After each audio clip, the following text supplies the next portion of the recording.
A lot of people no longer trust marketing. I'm not sure if this as a result of technology putting marketing into every corner of our lives, our phones, our TVs, everywhere.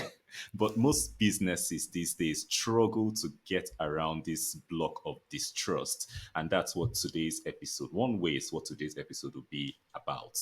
So this is the Tech Your Business podcast where we break down technology, inform you about the latest in technology so your business can learn more, earn more, and do more. My name is Peter, and this will be a guest episode. Our guest today is Lorraine Ball, and she's going to go deep on us on the topic you'll learn about in a few minutes. So, welcome to the show, Lorraine. Thank you so much for having me. I'm really looking forward to this conversation. Thank you. So, what I talked about people no longer trusting marketing, and I mentioned it being everywhere. But from your angle, I know you do more of marketing than anything else. What do you think are the reasons for this? So, I, part of it is I think we're living in an information age where, as consumers, got access to the internet and they got the ability to do the research and learn more. It was easier for them to dig a little deeper, get behind the scenes, talk to more people. And so they are much more informed when they go into the buying process. And I think that has contributed to the skepticism. But at the same time, and this is really interesting because my mother, 50 years ago, would sit on the porch. At the end of the day, neighbors come over, they'd have a cup of coffee and talk about, oh, I just bought this, I just bought that. Where did you get it? What was the experience like? And so on the front porch, over the backyard fence, people trusted other people. And you know what? Even in the age of the internet, with all the information that is available to us, people still trust other people more than they do corporations. And they have more access to that kind of information than they ever did before. And I think those two things are really at play right now. Okay, so people buyers are more informed these days, and I think generally people trust because that thing you said is true. Because most times, if I want to buy something, I want to know that someone else bought that thing and didn't have a bad experience with it or had a Mhm. good experience with it to make my this final decision. So now, getting over these people trusting people over corporations, what way would you say businesses can take advantage of that? Well, the first thing is you need to get people talking about you. And you need to accept and get very comfortable with the fact that they're already doing it. They're already sharing opinions. And so regardless of the business that you're in, collecting reviews, collecting testimonials, asking people about their experiences. And today, there are so many technology tools that will let you do this. And there are so many platforms. And the, I think the travel industry has done a fabulous job with TripAdvisor and with hotels.com. But you know what? In the tech industry, CNET.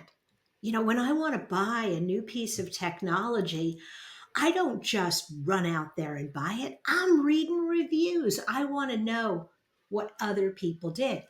And so you can sit back and go, okay, well that's great. I'm glad they're doing it. Or you can proactively encourage those reviews. I worked with one of my favorite clients was a heating and air conditioning company. A home service. I had a carpet cleaning company. I had a company that laid floors. And for each of these companies, we put in place a very simple system. After every transaction, we sent a thank you note. Hey, how was it? Will you take a moment and write a review? And actually, what we did is Hi, this is Mary, Bob, Joe, whoever was their customer service person. I want to make sure that you had a good experience. If you have any questions, here's my phone number, here's my email address. So the first thing they did is they gave you that point of contact. And then if it was a good experience, here are links. We got, and we would link to, oh, Google, and we would link to Angie's List. I don't know uh, if all over the world Angie is a thing, but it's definitely was a thing in this community where it was a referral site for home improvement companies. We took it a step further. Well, several things. We used email technology that allowed us, after the sale, we just dumped all the email addresses into this auto response campaign. So it automatically sent out all of the emails. We didn't have to Mm. stop and do one. I would get a list of 25 customers that they worked with this week or 50 customers, and we just dropped them into the list, and they got asked for the testimonial. We got to a point where we started sorting the email addresses, because if Mm. you give people too many choices, they get overwhelmed. They don't know what to do. So if we were working with somebody who had a Gmail address, they got a link to the Google business listing. If they didn't have a Gmail address, if it was a Yahoo account or a business account, they got a link to Angie's List. And so they only had one choice. There was only one place to go. And that really allowed them to cultivate lots and lots of reviews, which gave other people confidence. We also had a monitoring system in place. And this is the other thing. Every time a review was written, we could go in and read it. We could thank the person for their comment. And we had a strategy if they got a negative review, because that's the reality. Some people are not going to be happy, and if you're worried that you are going to get negative reviews and so you don't do this is a bigger problem in your business. you know Yeah. if you're that worried about negative reviews, I think we need to talk about what are you doing in your business. Um, so every review should get a thank you. We appreciate the feedback. Thank you. We appreciate the feedback. Negative reviews, it's very simple. Not, I'm sorry for what happened, because sometimes people just like to complain and you're not at Yeah. fault. I am sorry that you're disappointed. Here's how you can get in touch with our customer service department. Let's talk about it. What you're doing there is very powerful marketing when you respond that way. Because if you're doing your job, 90% of your reviews are going to be good. Every now and then you're going to get a bad one. When I, as a customer, read your reviews, if I see 9 out of 10 are good and 1 in 10 or 1 in 20 isn't, then I think to myself, well, if I work with this company, I got a 90% chance it's going to be good, right? Good. Yeah. But if it's not good, look at that. I have a 100% chance that they're going to respond to me and take care of it. And so even the negative review becomes a positive one. And on B2B transactions, using a survey, creating case studies, interviewing customers, and building that library of, when somebody says to you, well, have you ever worked with a business like mine? You can say, well, yeah, we have. We worked with a company just like yours, 50 miles from you. And here's a quick snapshot of how they described the experience. So this works for B2B, it works for B2C. The other thing that I think is you need to consider is that user generated content is more than just reviews. Yeah. Uh, yeah, And this is where, if you are active on social media, your strategy should be to cultivate that other content because, um, again, people are doing the research. The more you can get people to interact and engage with you, the more visible you're going to be in people's feeds. Things like contests are a great way to get people to interact. Things like creating a hashtag. If you have a physical place of business where people come, a restaurant, an entertainment venue, prominently, my favorite coffee shop, right where you pick up your cup of coffee, there's a hashtag and a little note about, take a picture of your cup of coffee, put a comment here, and use this hashtag. And so it increases the chances that at the moment that somebody is enjoying your product. And for tech companies, having building that trust, because that's what user generated content does. And a lot of tech companies are working with businesses on very sensitive parts of their business. And so getting a testimonial or a case study, or and talking to your clients and interviewing them and then using that, and even if it's just, hey, we just started working with this company and here's what this company does. You get out on LinkedIn and you're like, we're really excited about the mission of this company. You think they're going to interact with you? You think they're going to share it? Um, and if you have a really good relationship with them, just ask them to share something you're doing. You know, um, we did a lot of work. Again, people don't get excited about heating and air conditioning. I have to have a furnace for my home or I have to have an air conditioner, but I don't get up in the morning and go, oh my God, today's the day I get to buy a new air conditioner. No, no, with 50 years past that. So we used user generated content to create interaction. We ran a contest called the coolest pup. Do you have a cool or interest puppy, dog? And we asked people to submit photographs of their pets doing cool things. Middle of hot summer, we had all of these puppies running through water and playing with kids and jumping into lakes, right? What happens when you put a picture of a dog on Facebook? Hello, people Everybody like goes, it, people oh. share. And so, mhm, mhm. So we had all of these pictures that people were posting on our customers' page, and we collected all of them, and then we created a ballot. And you could vote for your favorite pup.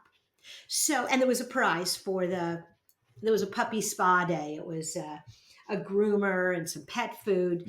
We spent a few $100s on it. But how did you win?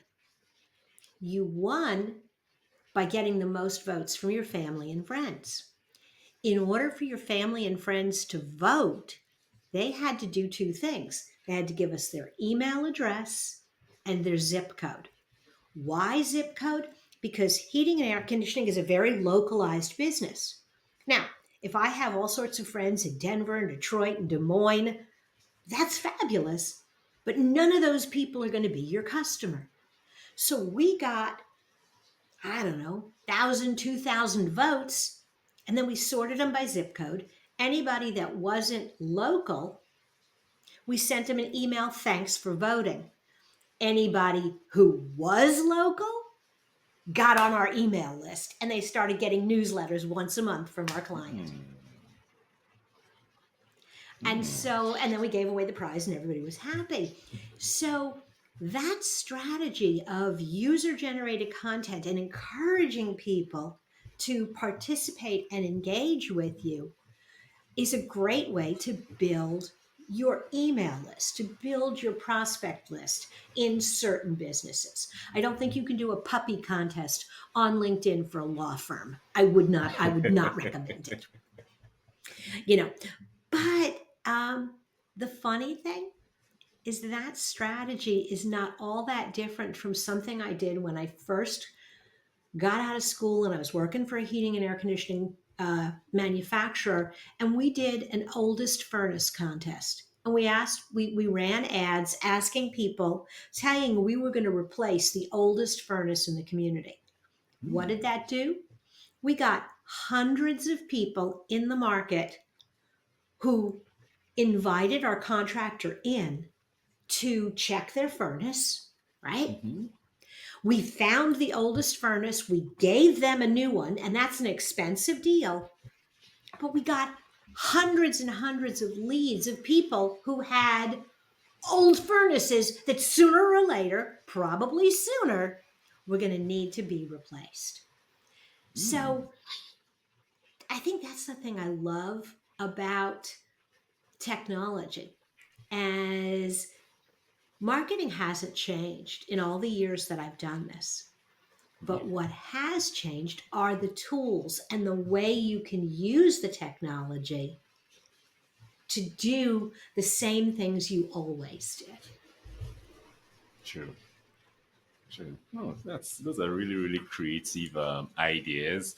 The coolest pop, the oldest furnace, and for let's say maybe business owners that don't really have that level of creativity because it's something I'm sure most people Mhm. won't think about, and maybe they're in boring industries like you mentioned, the AC, the air conditioning, and this thing. Is there a framework? Is there a way you can say they can get around that with? So, in pretty much, and it depends on the platform that you're using. On LinkedIn, you kind of have to be a little bit more serious. If you Yeah. have a product that if you have a product that plays well on Facebook, you can always do something silly. But even on LinkedIn, you can um, run, um, start with questions. Ask people. These work really well on LinkedIn. What as you're looking for an attorney.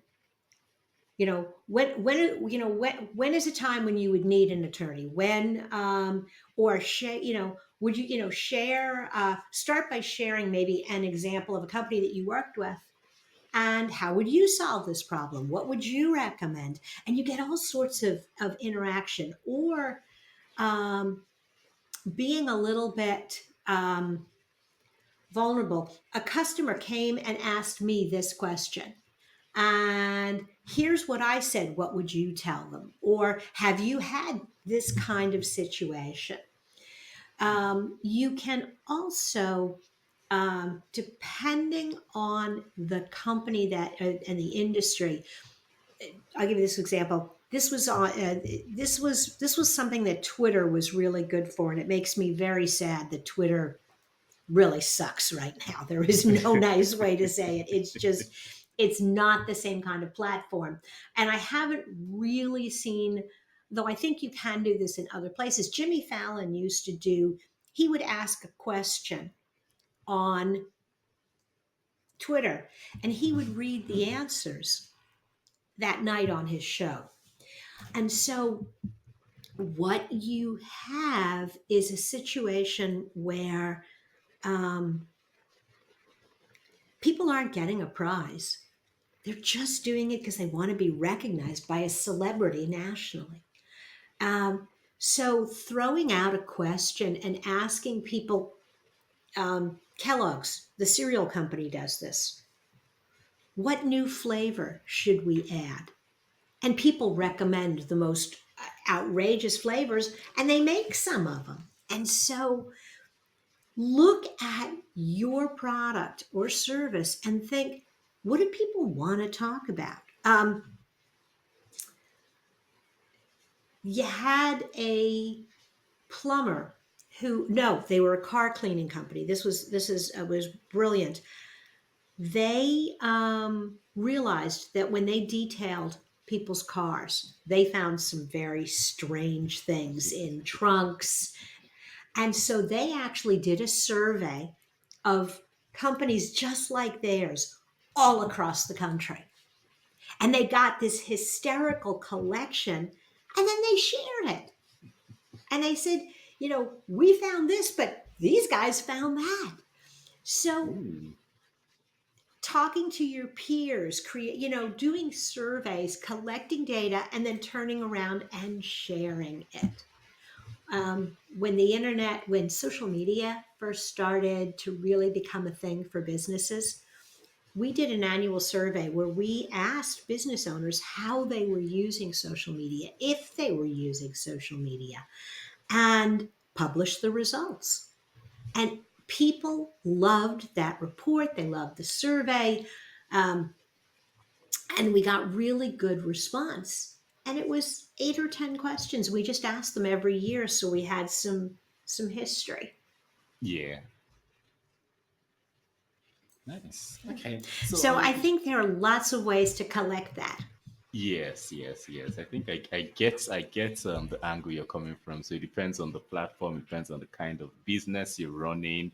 Yeah. So earlier you Hmm. talked about Yeah. technology that people can use in doing these things. You talked about for email and co. So what do you have any recommendations for businesses on maybe technology that will make these things easier for them?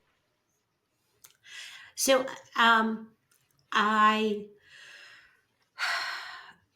I think you need some kind of survey tool, because even if you're pushing people directly to Google My Business, or you're pushing them to Yelp or hotels.com or TripAdvisor or wherever you're sending them, you also from time to time want to survey and collect data as well. Hmm.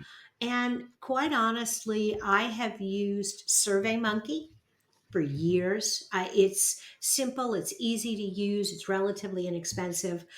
I I use Constant Contact. I know there are all sorts of email marketing tools. That's the one I've used in that auto response campaign. So I think it works really well. And that they have a survey function inside of that. So I really like that because I can create the survey and then send the emails. And then anybody who completes the survey is automatically in my email list for the next round. Um, I the contest softwares come and go so quickly that I don't Yeah. have a favorite, because every time we ran a contest there was a new product that we were testing. There was a new survey tool, and a lot of the things that we had to do with third party tools 6 and 7 years ago are now part of the platform. Hmm. LinkedIn has a survey function as part of your post options. Yeah. Facebook has a survey option, even Instagram does. And so I think you can rely a lot on those tools as well. Okay, that's those are some Yeah. good ones. So we have constant Yeah. contact. We have Survey Monkey. I used Survey Monkey a couple of years ago for a couple of surveys. I don't know if the account is still there. So it's interesting knowing they're still in business right now. Oh, yeah, I think SurveyMonkey and MailChimp, and I think Oh they always yeah. were part of the same family. I think they're operating much closer together now. And Hmm. that's been really good. And I think and this is kind of going off on a different topic, but as a business owner, the technology, there's always a new tool. There's always a new toy. Yes. I mean, you have a whole podcast about it. You know that. And I think that you need to continually look at what's out there. You need to look at what you're using and reevaluate on a regular basis. Do I still need this? Do I still want this, whatever this is? And look at every time I'm interviewed by somebody else, and I look at the software they're using versus the one that I use, and I'm like, okay, do I like this better? Is this different? And you know, compare. And also keep in mind, though, as you're racing from one to another, you've got to also remember that there is a learning curve. There Yeah. is that, yes, this can do more, it can do more interesting things, but it also is going to take me X amount of time to Yeah. figure it out, and you need to know that, and you need to know that that there is a cost with that. Yeah. Yeah, True. True. cool. Okay. So, well, earlier I mentioned, or doing research, I found out you're a podcast host. And while doing that same research, I saw you have over 1,000 episodes. I was happy I had 90. So I saw 1,000 and I was like, whoa. So, so what's the secrets? You know, you have to know why you're doing the podcast, just like anything else in your business. And for me, when I started it way back, it was an experiment originally. And then it was a great way to build an audience and a community. And again, I'm going to go back to I loved Twitter.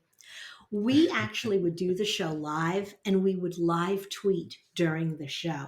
And so we were getting people interacting with us. And we got away from that because live shows are exhausting. Not having the ability to edit, not having the ability to recognize that this piece of the conversation really isn't that good. We need to take that out. Yeah. Um, and then I got to a point where it was good for business. And there was a short period where I really didn't know why we were doing it. And the podcast kind of lagged a little bit. And then kind of we came back to it. And I realized where it fit. When I sold my business, I kept the podcast because it's me. It's my show, and today I love doing it because I get to talk to marketers all over the world, and it is a great way to introduce my expertise to people that I might be a consultant for. And so the secret is create a format that's manageable for you, a schedule that works, and know why you're doing it. Know what your end goal is. Yeah, I think that why is actually really important. Really important because it can actually be very, very Hmm. stressful. I know there are times just at 90, there are times I'm like, oh my god. I know at the point I had to get a video editor, and then the video editor is making me go through a lot of hoops trying to it's it's a lot. Hmm. It's a lot. But when you know Well, why, yeah, it's easier. and the other thing that makes it easier are the systems and the processes. Yeah.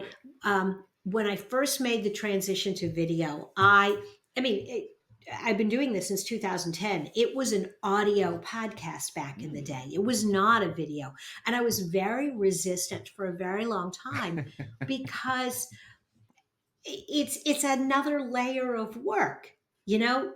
And when I finally kind of embraced it, now I'm like, crap, I got to do shorts, I got to do video, I've got to edit the podcast, and building systems, having templates that allow me to go to put these two videos in, boom, done, next, and actually standardizing that.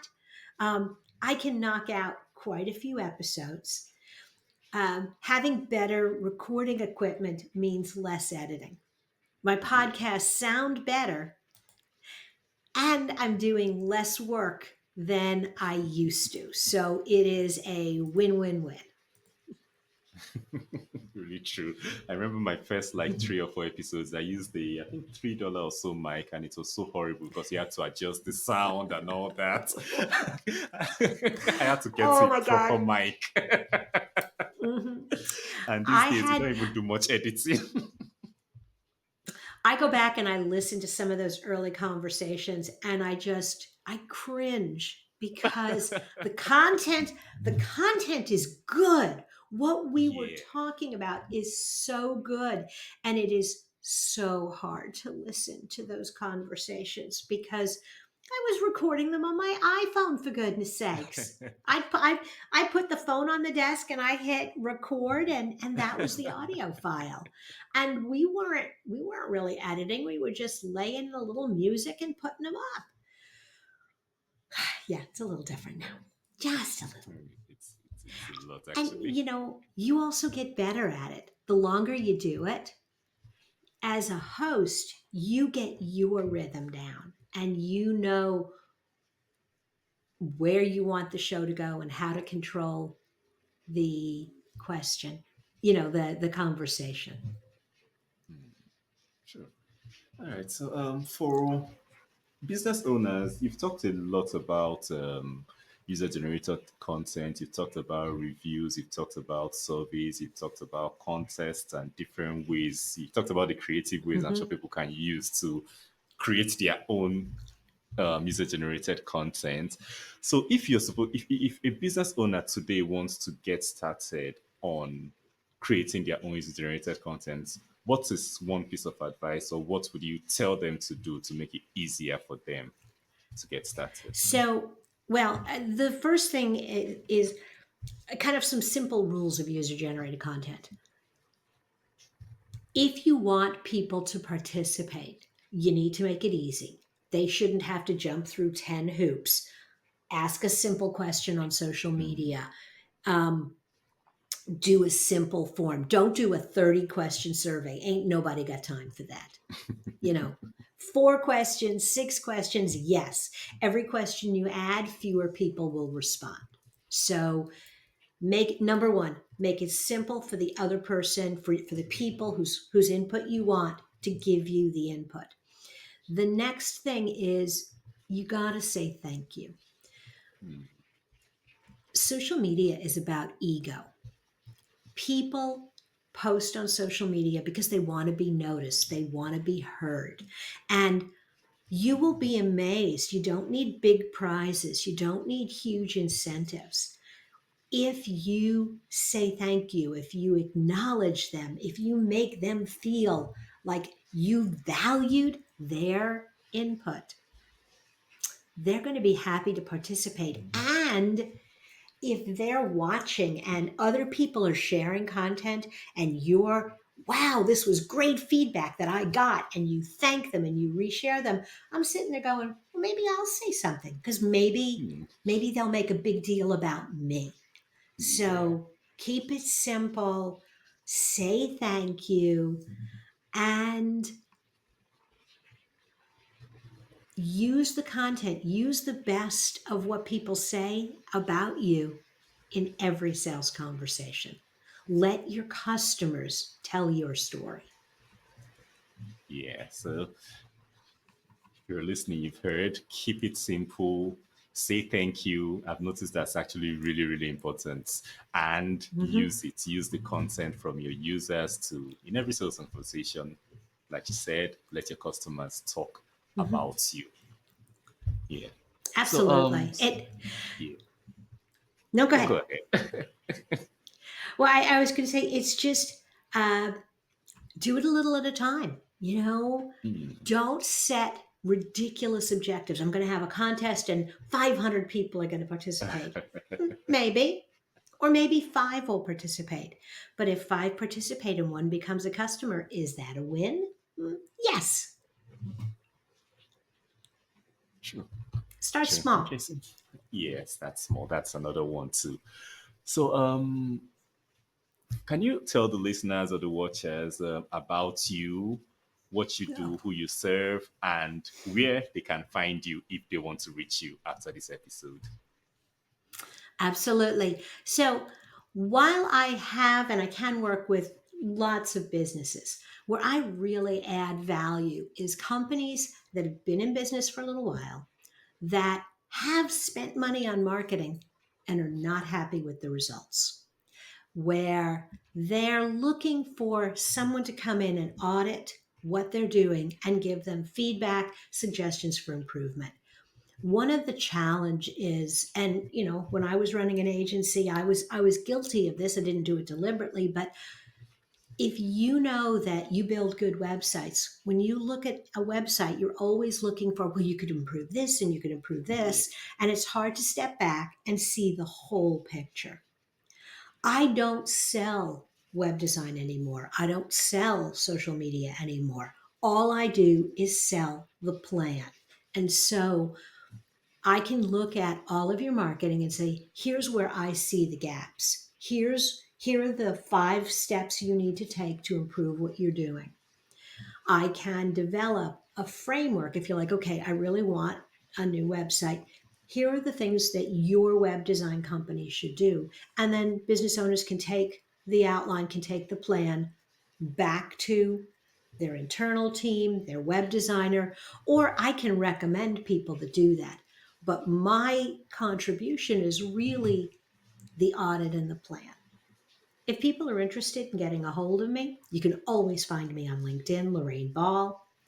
You can find me at morethanafewwords.com. That's the website for my podcast, for office hours, and for my training programs. Over the years, I've done a lot of webinars, a lot of seminars, and you can access all the recordings there as well. So Okay. that's kind of who I like to work with and where you can find me.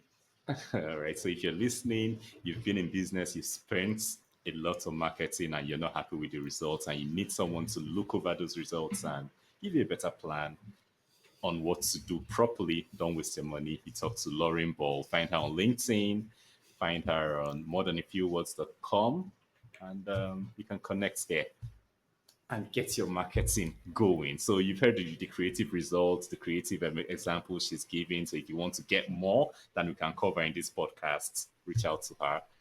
They'll be in the show notes. They'll be on the screen once this episode goes live. Yeah. So for the listeners, did you get any value from this episode? If you did, please share this episode with anybody you know it would help, who, like we mentioned before, has challenges with marketing, who is thinking of using user generated content, whose marketing is not working. And if you want to be the first person who would know when we post helpful content like this, don't forget to follow, like, and subscribe to the podcast where you're seeing us or hearing us on. So this is episode 91. If you listen, she has over 1,000, so that's we are just starting. So if you listen to like It's a 10, good 15 start. a day, you won't be done. Yeah, you won't be done till we come next week to a brand new episode. So thank you so much, Lorraine, for coming on and sharing with us. My pleasure. Thank you. Thank you. So, for the listeners, till the next episode is out, thank you for listening and bye for now.